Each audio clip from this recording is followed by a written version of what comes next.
বহু বছর আগে এই বিশাল টাওয়ারটা একটা অভিশপ্ত জায়গা।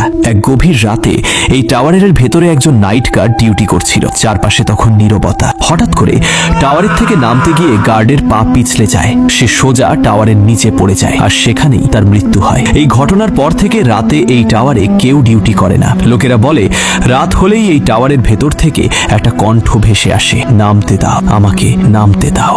একদিন গভীর রাতে সাজিদ নামের এক ছেলে ভুল করে এই টাওয়ারের কাছে চলে আসে। দূর থেকে টাওয়ারটার দিকে তাকিয়েই সাজিদের বুক ধক করে ওঠে। চারপাশে তাকিয়ে দেখে কোনো মানুষ নেই, কোনো আলো নেই, শুধু অন্ধকার আর এই বিশাল টাওয়ার। হঠাৎ করে তার কানের কাছে ভেসে আসে, নামতে দাও প্লিজ।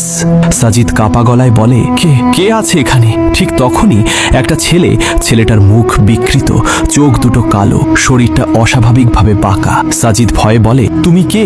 ছেলেটা হাসতে হাসতে বলে, আমি এখান থেকেই পড়েছিলাম আর তুই আমাকে নামতে দিবি। এই কথা বলেই সাজিদের ওপর ঝাঁপিয়ে পড়ে। পরের দিন সকালে লোকেরা দেখে এই টাওয়ারের ঠিক নিচে সাজিদের লাশ পড়ে আছে। আর আজও যারা রাতে এই টাওয়ারের পাশ দিয়ে যায় তারা শোনে, আমাকে নামতে দাও, আমাকে নামতে দাও। ভিডিওটি ভালো লেগে থাকলে ভিডিওতে লাইক দিন এবং চ্যানেলটি সাবস্ক্রাইব করুন।